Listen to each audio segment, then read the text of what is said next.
তিনি টেইলর মেডের জুতা, হেরডসো ব্র্যান্ডের কাস্টম মেড জুতা পরেন। এটি তৈরি হতে 4 মাস সময় লাগে। এক একটি জুতার দাম 3000 পাউন্ডের বেশি, বাংলাদেশি মুদ্রায় যা 5.5 লাখ টাকা।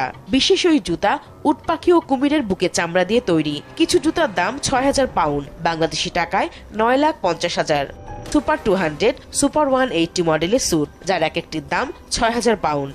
বাড়িতে রয়েছে সিনেমা হল, জিম, ব্যক্তিগত এলিভেটর, নতুন রোলস রয়েলস গাড়ি রাখার নিরাপদ আন্ডারগ্রাউন্ড পার্কিং এরিয়া। আমার কথা শোনার জন্য আবারও আপনাদের ধন্যবাদ। একটা স্যুটের দাম মানে একটা কোটের দাম 10 লাখ টাকা, একটা জুতার দাম 9 লাখ টাকা, 5 লাখ টাকা। হ্যাঁ, যে পড়েন তিনি আমাদের বাংলাদেশের সাবেক এমপি, সাবেক ভূমিমন্ত্রী। তার টাকা অন্তহীন, হিসাব নেই। কিভাবে হয়েছে এইটা শুধু সেই জানে, তার দলনেতা শেখ হাসিনা সেই জানে। কারণ তিনি নিজে আল জাজিরা, কাতার ভিত্তিক একটা নিউজ চ্যানেল, তার কাছে স্বীকার করেছেন যে শেখ হাসিনা সব জানেন। তারা দুজনেই জানেন যে এই টাকার উৎস কি, এই টাকা কিভাবে আসছে। কিন্তু আমাদের মতো এই গরিব একটা দেশের একজন এমপি, একজন সংসদ সদস্য, একজন মন্ত্রী 10 লাখ টাকা দামের স্যুট পরে, 9 লাখ টাকা দামের জুতা পরে, এও কি সম্ভব? এবং আরো জানা গেছে তার লন্ডনে 360টা বাড়ি আছে, ইংল্যান্ডে, দুবাইতে আছে, আমেরিকায় আছে, আরো কত না কত দেশে আছে। এই ব্যক্তির নাম কি? এই ব্যক্তির নাম সাইফুজ্জামান চৌধুরী। ইনি চট্টগ্রামের একটা জায়গার এমপি সাহেব।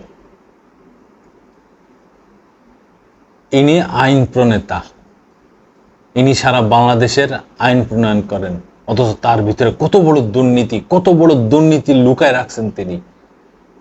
হাসিনার আমলে এই 15 বছরে প্রত্যেকটা মানুষ যারা ক্ষমতায় ছিল, যে ব্যক্তিগুলা, তারা সবাই অঢেল টাকার সম্পত্তি বানিয়েছেন। এই বিষয়ে আরটিভিতে একটা নিউজ হয়েছে, একটু শোনায় আপনাদের। আল জাজিরা কি বলছে।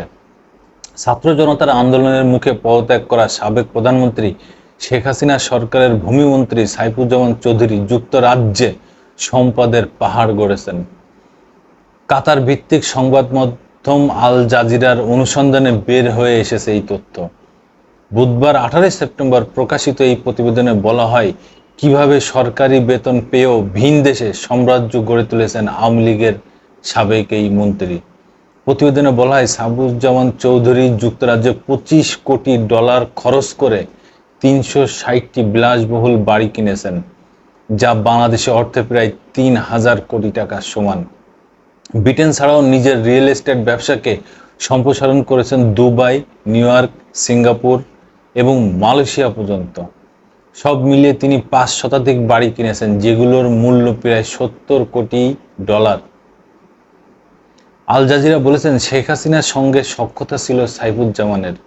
গোপন ক্যামেরায় ধারণকৃত ভিডিওতে তাকে নিজেই এই স্বীকারোক্তি দিতে দেখা যায়। সেখানে তিনি বলেছেন, আমার বাবা শেখ হাসিনার খুব কাছের লোক ছিলেন, আমিও তার কাছের লোক। শেখ হাসিনা আমার বস, তিনি জানেন যুক্তরাজ্যে আমার ব্যবসা আছে। প্রতিবেদনে বলা হয় সাইফুজ্জামান চৌধুরী 2017 সালের দিকে সম্পত্তি কেনা বাড়িয়ে দেন। 2019 সালে যখন তিনি মন্ত্রী হন তখন এটি আরো বাড়ে। গত বছর বিনিয়োগকারী ছদ্মবেশে তাদের সাংবাদিক সাইফুজ্জামানের $14 মিলিয়ন বাড়িতে যায়।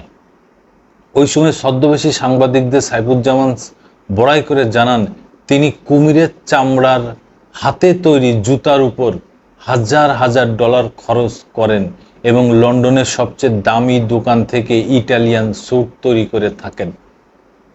অবস্থাটা দেখেন। এছাড়া ওই সময় লন্ডনে নিজের বাড়িও ঘুরিয়ে দেখান তিনি, যেটিতে রয়েছে সিনেমা হল। তার বাড়ির ভিতরে সিনেমা হল আছে, জিম, ব্যক্তিগত এলিভেটর এবং নতুন রোলস রয়েলস গাড়ি রাখার নিরাপদ আন্ডারগ্রাউন্ড পার্কিং এরিয়া। সাইফুজ্জামান আল জাজিরার কাছে দাবি করেছেন যুক্তরাজ্য, যুক্তরাষ্ট্র ও আরব আমিরাতে নিজের বৈধ ব্যবসার মাধ্যমে এই সম্পদ কিনেছেন তিনি। এদিকে বাংলাদেশের অন্তর্বর্তী সরকার তার বিরুদ্ধে অর্থ পাচারের অভিযোগ এনে তদন্ত শুরু করেছে। ইতিমধ্যে তার ব্যাংক অ্যাকাউন্ট জব্দ এবং তার পরিবারের মালিকানাধীন ইউসিবিএল ব্যাংকের নিয়ন্ত্রণ নিয়েছেন। তিনি কত টাকার মালিক রে ভাই? এই বাংলাদেশের সব টাকা এই কয়েকটা লোকের পকেটে। এই ব্যক্তি একজন, এস আলম গ্রুপের মালিক একজন, দরবেশ বাবা সালমান এফ রহমান একজন, এরকম কয়েকজন ব্যক্তির কাছে সব টাকা। আর সরকার বসে বসে কি করেছে সে সরকারই জানে, আর শেখ হাসিনাই জানে। এত দুর্নীতির খবর, এই দুর্নীতির খবর প্রচার হচ্ছে সোশ্যাল মিডিয়ায়, নিউজ প্রিন্ট মিডিয়ায়, টিভি চ্যানেলগুলায়, তা আসলে জাতি হতবাক হয়ে যাচ্ছে। জাতি মানে চিন্তায় পড়ে যাচ্ছে যে কি করেছে, অথচ জিরো টলারেন্স, দুর্নীতিকে জিরো টলারেন্স দিয়ে ক্ষমতায় আসছে এই শেখ হাসিনা। আর সেখানেই এত এত এত পরিমাণ দুর্নীতির খবর আসলে ভাষায় প্রকাশ করা যাচ্ছে না। আবার আসবো নতুন কোনো কথা নিয়ে, নতুন কোনো ঘটনা নিয়ে। আমি প্রিন্স।